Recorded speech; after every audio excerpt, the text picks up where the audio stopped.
So it's the nature of the mind is it can be confounding, it can be confusing, and it is, you know, as Mooji says, as many of the teachers say, the truth is simple and obvious.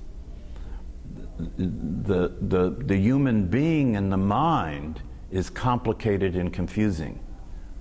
The truth is simple and obvious. The human being and the human mind is complicated and confusing. And because we have been conditioned to identify with the mind and identify ourselves as a human being, we are complicated and confusing. And that complication and confusing comes into the space of awareness. Comes into the space of awareness. So it's not, you know, if you listen to any of the contemporary teachers that talk about the direct approach, which is what this is, it's the direct approach. If you want to talk about it historically or philosophically, it's called Advaita. It's thousands of years old. It goes back to the Eastern teachings. It's called Advaita. But that's not important. That's not necessary. All that's necessary to get out of all this is that there is a you that is reality. There is a you that is real, and the you that is reality and the you that is real is always present.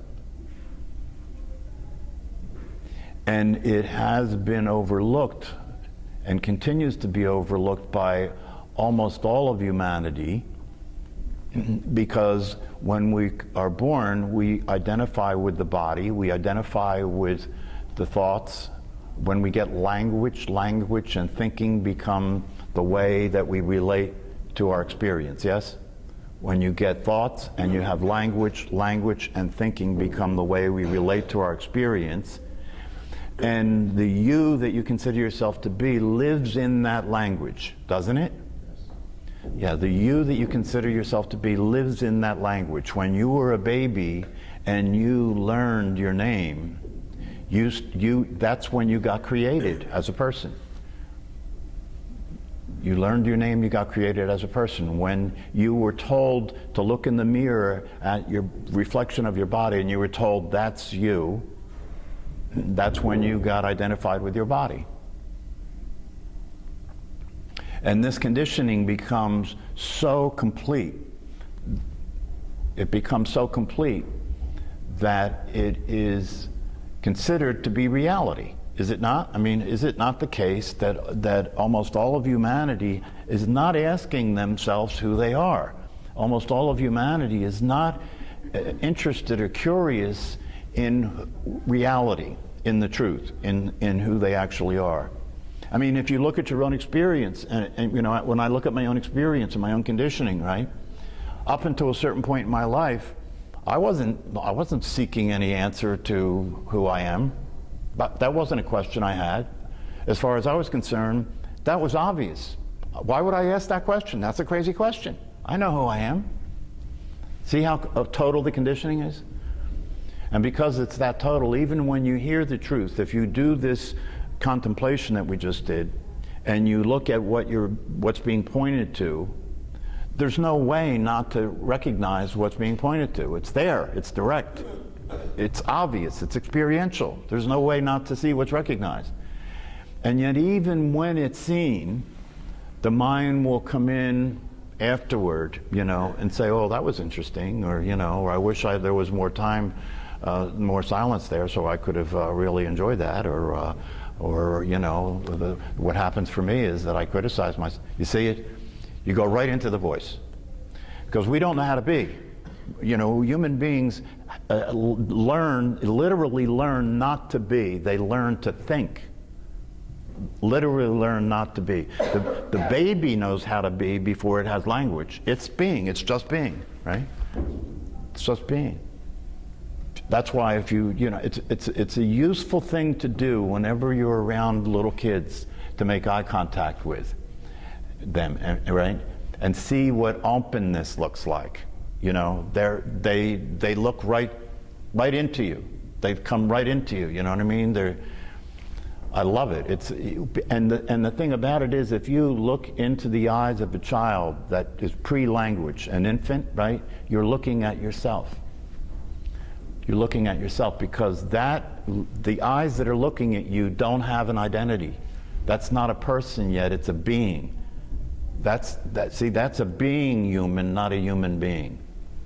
That's a being human, not a human being. Yeah, but you see, now watch. This is the mind. This is the mind at work, right?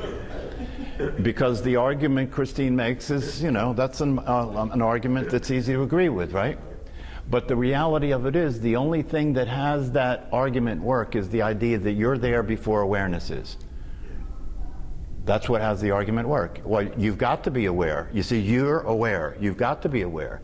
But you got it backwards. Awareness was there before you. So it's not that you're aware. Awareness is aware of you. Awareness is there first. The awareness is there. The awareness is always there. It's never not there.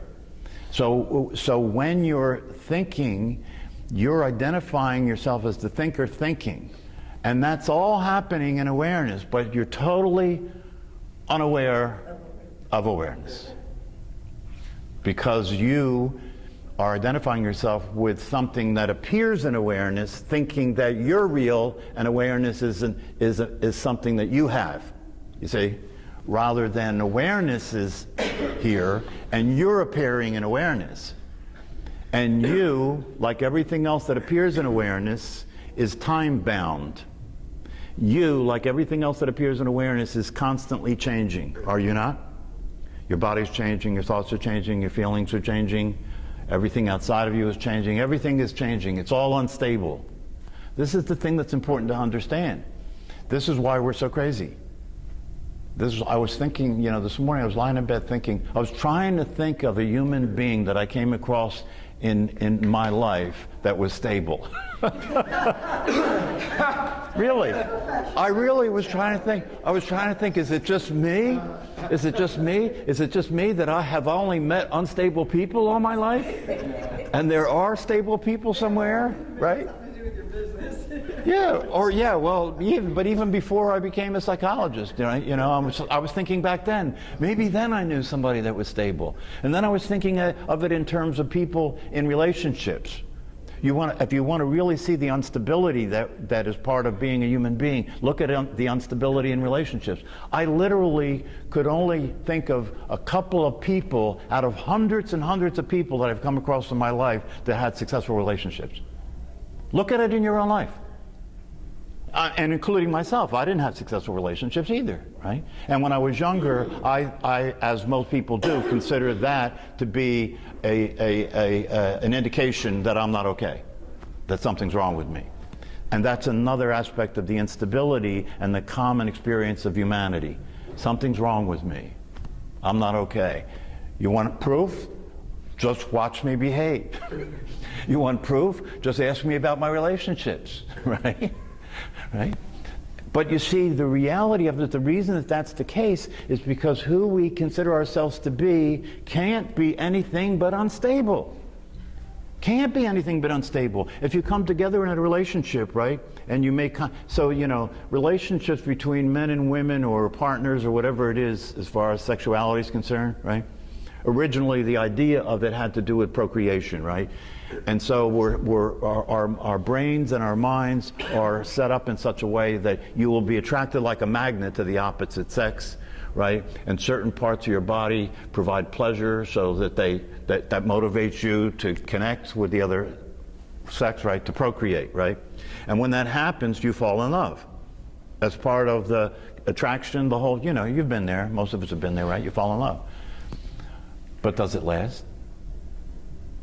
It never lasts. This is an amazing thing. This is how naive we are. This is how gullible we are. The state of mind that we're in. It never lasts. It never, ever lasts. And yet people still believe in it. People still believe in the myth of love. If we fall in love, it's like a Disney movie, right? We're going to fall in love and we're going to be in love and we're going to be happily ever after. The evidence is in on that. It doesn't happen like that.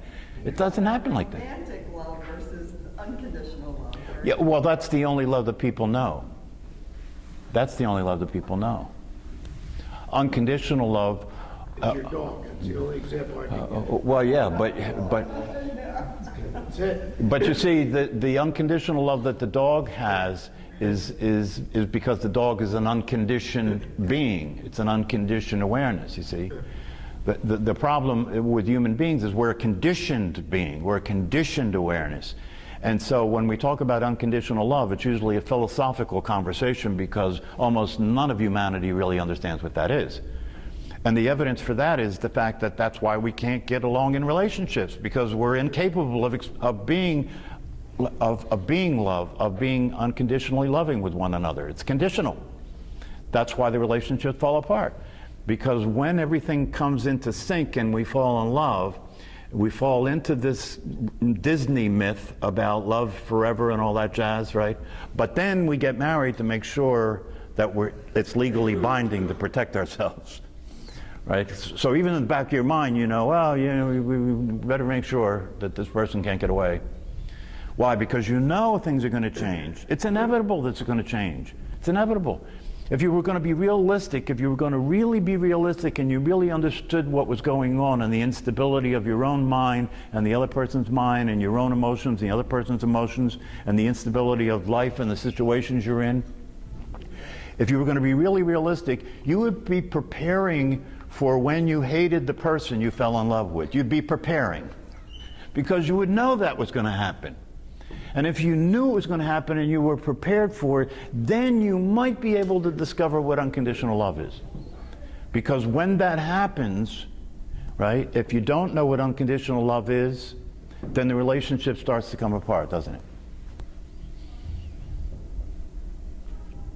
Yeah, so unconditional love, see, this is the thing.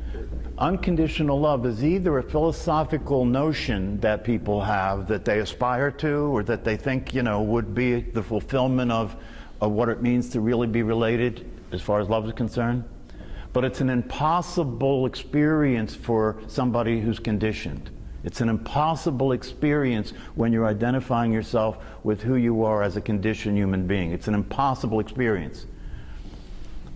Because given your conditioning, you're seeking to get something that you don't have. Given your conditioning, love is something that the conditional love has to do with your seeking to get something you don't have. You're going to get it from another person, right? And so you're lacking. You're lacking. It's built into the system. It's built into your mind. You've been conditioned to feel incomplete, that something is missing for you, right? It's part of the human experience. And so the only real unconditional love is the experience of who you really are as awareness itself. And that unconditional love is natural. It's not something you aspire to. It's not something you have to believe in. It's simply the way you are. And is it love? Or is it isness, as he suggested? There's no difference. Isness is love? Yes. Thank you. Consciousness is love. What you are is love. What do I mean by that? What I mean by that is that who you are doesn't have the ability to reject anything. Who you are doesn't judge or evaluate anything. Who you are simply is with what is. That's it. There's nothing else. And therefore there can be no rejection. It's not the idea of acceptance that people talk about, you know, if I could be fully accepting of myself and fully accepting of the way life is and fully accepting of my children and my husband and my past, if I could be fully accepting of all the people in the world, you know, then I would be experiencing unconditional love. No, but that's not true. Because anything that you could be accepting of, you could reject. The nature of awareness itself is that it doesn't have to accept anything. It doesn't have the ability to reject anything or accept anything. It just is. Once you accept something, rejecting it is possible. But the nature of love and the nature of awareness is that it doesn't accept or reject. It just is. It's just present. It's like the space in this room. It's often used as a metaphor. The space in this room doesn't accept or reject your being here, does it? And it's completely vulnerable. One of the qualities of who we are as awareness itself is completely vulnerable. right? And that vulnerability is not a function of it being invulnerable. That vulnerability is a function of a function of its ability to be related unconditionally to everything that's happening. So it's not a weakness. It's not a weak, most of us think of vulnerability as a weakness, right? No, the vulnerability of the self, the vulnerability of space, of awareness, of consciousness itself, is that it can allow everything to happen the way it does because nothing can affect it. Everything that's happening in this room is not affecting the space in this room. And that's the metaphor that is the metaphor for our true nature.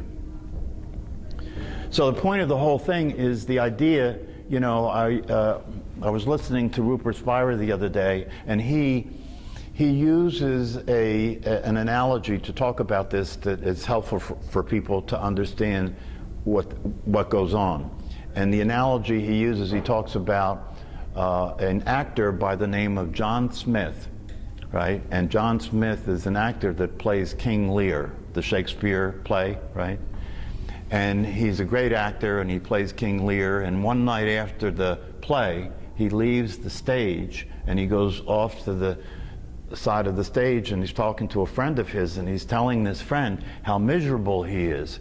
And as he continues to talk to the friend about how miserable he is, the friend notices that he's talking about the character of the play, King Lear.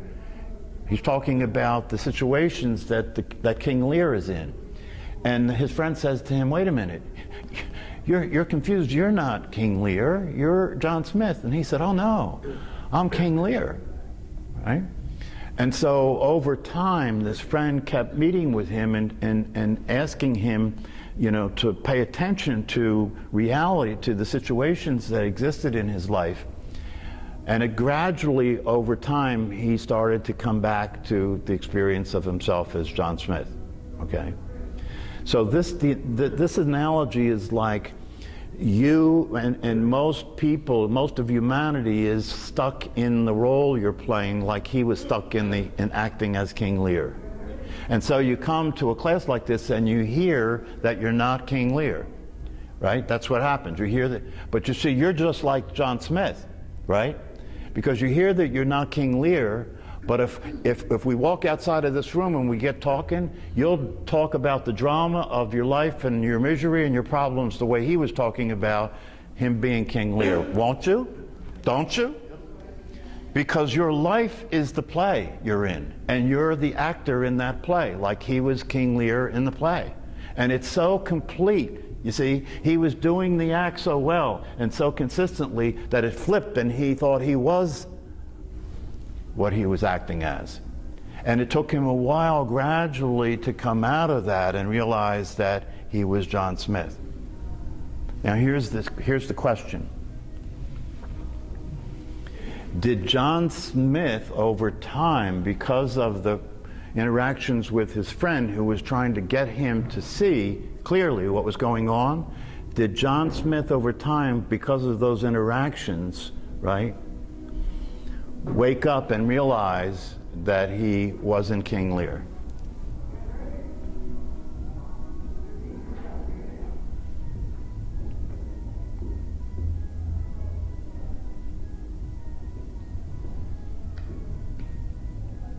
I think he realized he was both. Like he plays John, he plays King Lear, John Smith. But see, I want you to look at this in relationship to yourself. I guess he did.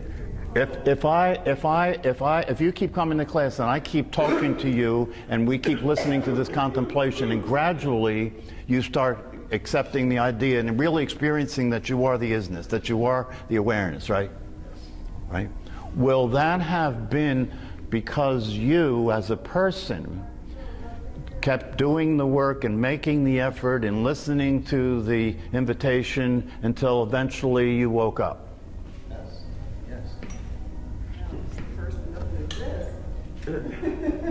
See, she really gets to me because she's. Until my brain gets You're so close. See, really, right? Because remember one thing, right? He was never King Lear. He was always John Smith. Even when he thought he was King Lear, he was John Smith. Here's the thing, and so this is where this can be useful for you, right? Is to understand, as he said in the contemplation, you've always been the awareness. You've never been anything other than the awareness. And when you think you're a person, that's the awareness thinking it's a person. So there's no discrepancy. There's no duality. There isn't two. There never was two. So the thing is this, right? The thing is this, but if you know the truth, here's the beauty of it, right? Here's the payoff. If you know the truth, if you can get to the place where you stop trying to become what you are, because you know you are what you are. You don't have to try and become it anymore, right? Even when you think you're not it, that's it, thinking it's not it. So if you can get that, it's over. The game's over, right? Now, you as the actor, right? Because you're still going to have to play your role in this play, right? You can't get out of the play, right? Now you as the actor can have some fun. Because there's nothing at stake anymore. Now you as the actor can really perfect your role or change your role, right? Change your role. As a psychologist, this is one of the reasons that this is so valuable and important to me to get across to people, because the most important, the most powerful form of psychotherapy is the psychotherapy in which you recognize you're not a person. If I'm working with you psychotherapeutically as a person, there's going to be a limited amount of what we can do together, right? Because it's going to happen inside the limitations of you as a person, right? But if I can get you in the process of interacting with you to loosen up a little bit and wake up and realize that's not what you really are, now we can do some really heavy-duty work, right? Because if you're not the person, right? You're not the person, you have the space and the distance from the person instead of being it to really rearrange it dramatically, to really reorganize it dramatically. You could literally become anybody, right? And then the possibility of realizing your life as a creative adventure comes into being, right?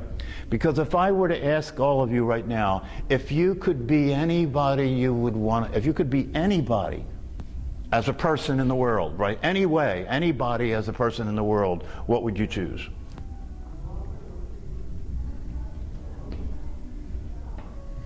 Muji or Rupert Spira. No, but why? But why would you do that? Why would you choose that?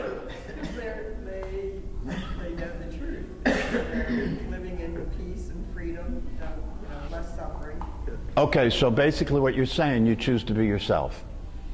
Isn't that what you're saying? You choose to be yourself. But the self you choose to be isn't who you typically are being in your life. It's person. That's right. That's right. Because if the self that you are, right? If you understand you're that self, so the person is now a project, it's an expression. It's not what you identified as anymore, right? The person's always got to be, you still got to be in the play, right? But now the person is becoming the person who is acting as the self. It's free. And ideally, if you contemplate it, ideally, who are you going to be? You're going to be God. You're going to be God. You're going to be able, as a human being, to manifest that unconditional love. You're going to be able to manifest, the equanimity, to be able to be with people and be with life and enjoy everything that's happening all the time. And have the creative power, right? That's what you're going to be. That's who you want to be, isn't it? Because that's going to fulfill the possibility. You will be the complete expression of love in relationship to the people you care about, wouldn't you? Right? You would be a difference maker. You would be a light in the dark, right? That's who you'd want to be, right? Well, the reality of it is, if you attempt to be that as a person, it's impossible. It's just impossible. At the same time that's the case, if you discover the truth of yourself and allow that to populate the personality, allow that to come in and reorganize the personality for the personality to be an expression of that, then it's definitely possible. Well, that's what makes it so hard. You have to live your life in this body. What's that? That's what makes it so challenging. You still have to live your life in your body, and you know why you get caught up in the everyday experiences. Challenging for who? For the person. Yeah, of course. Right? That goes back to what I was saying before. That's a losing battle. That's a non-winnable game because it's all unstable. It's always changing, right? And it's an appearance. It's not actual. But if you're aware of yourself as the self, then acting out the role of a person shouldn't be that difficult. It's not. It's completely easy. It happens by itself. You don't even have to do anything. So it's not challenging. No, it's not challenging anymore. You see, that's why I'm saying if I can get somebody that's working with me in psychotherapy to wake up, right, then all I have to do then is guide them and watch them unfold, watch them naturally realize that as who they are as a person. It'll happen. You don't have to do anything. Awareness is powerful. Just being, see, look, because if you were experiencing yourself as the self, right, that self that you now are as awareness is aware of all of the ways that you tend to be that doesn't work. It sees it as it's happening, right? It's like the old thing that I say, you know, the guy that went to his dentist and said, you know, when I tap this tooth, it hurts. What do you think? The dentist said, don't tap it. Awareness has an immediate effect on your behavior, right? If you're aware, all you have to do to change your behavior is be aware of your behavior, not as the one who justifies it or makes yourself wrong about it, but as the one who loves you anyway. If that self is aware of your behavior naturally aligns itself with the truth, naturally aligns itself with the reality of itself. It just happens by itself. You don't have to do anything. It's happening all the time, right? Because awareness becomes an active influence on the person. It becomes an active influence, but it can't be an active influence on the person if you're ignoring it, right? If the person doesn't know who they really are, right, then that's shut off. And so now you're limited to continuing to be this conditioned, fear-based, paranoid, limited, separate being. You see how that's not going to work? That can't work. That's why the news is what it is. That's why the situations that exist in the world are what they are, because everybody's completely and absolutely identified with being what they're not. And everything they're doing is without them really recognizing it, is in an attempt to realize what they are, right? Because what does everybody really want? This is what the Dalai Lama says all the time. What do we all share in common that all humanity wants? Happiness. Yeah, to be happy, right? To be happy. So everything that human beings are doing is to try and get to that. Whether they're confused and they think money's going to get it, power's going to get it, security's going to get it, you know, plastic surgery is going to get it, you know, whatever, right? But that's what they're really doing all the time, right? And they're not even really doing it. Remember, there was no King Lear. John Smith was always. So they're not really doing it. God's doing it. Who you really are is doing it all. There is nothing but that. Who you really are is doing it all. If you could get someone to wake up in psychotherapy to be aware that they are awareness, then there would be no more need for psychotherapy. That's right. That's You right. said you could continue guiding them, but I mean, why? Well, no, and initially there is a need for guidance, you know, even after you wake up, because it's a slippery slope. You'll wake up and you'll go back to sleep. You'll keep going back to sleep, right? And so so then as a sleeping person, you have to present yourself to somebody who's awake to say, excuse me, wake up. You went back to sleep again. Come on, wake up, right? So that has to go on for a while, right? But after a while, if you maintain consistency with that, eventually it flips. Like I've been saying in the beginning, when you hear the message, right? When you hear the message in the beginning, it's a person hearing about the possibility of the self, right? If you stay at it, right? You keep meditating, you keep learning, you keep paying attention, right? It starts to develop a critical mass, right? And at some point, when there's more of self than there is of person, it flips. Now it's the self once in a while identifying itself as a person. And once that happens, you don't need any guidance anymore. You know, you're in charge. So in your book, you mentioned at some point that when the person becomes aware of the fact that they are awareness, you can consider it the gift of grace, the act of grace. You mentioned something about grace. Yeah. And I contemplated that quite a bit. I believed it right away when I said it, but then when you just said this morning that when you are aware, you're God. When you realize that you are awareness, you're God, and God is love. So, you know, it all falls in. Now I understand the grace part. You know? Good for you, good for you. Exactly, because in that talk that I mentioned that Rupert Spira gave about this, the purpose of that talk was to try and help people understand what grace is. Grace is always existing. Grace is all there is. God is all there is. Everything that's happening, everything that you're doing to be awake and to realize the possibility that you are is grace happening. There isn't anything but grace happening. God's doing it all. Everything that you ever did to try and be happy, whether it was stupid, whether you were unconscious, but still you were moving toward that, right? So that's the realization. All there is grace. But there's an interesting thing there, you know, that when you discover yourself as God, right? Now the grace is on steroids. Now the grace is really intensified, right? Because now you're aligning yourself. You become the grace instead of, you know, be the benefit of grace. But you know, the reality of it is, you know, you've got to be practical and realistic about all this stuff. It's all well and good for you to be here and hear this and be interested in it and be inspired by it and all that, right? But you've got to be practical about this. You're going to walk out there back into the dream world, which is so completely hypnotizing that it's guaranteed that you're going to go back into being identified with your thinking and your feeling and your history and your conditioning. Guaranteed, guaranteed. So that's the thing that you have to deal with, right? That's the thing that you have to deal with. And the way you have to deal with that is to develop a consistent attention that allows you to notice it. That's the way out.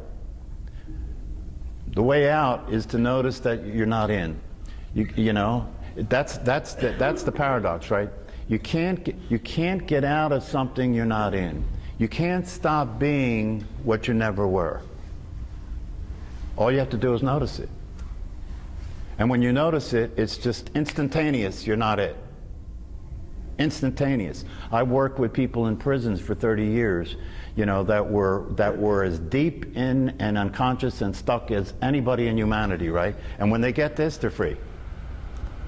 Still behind a 30-foot wall, right, and all that, freer than most people walking around on the street. Happier than most people outside. That's the real freedom. Nobody can take it away.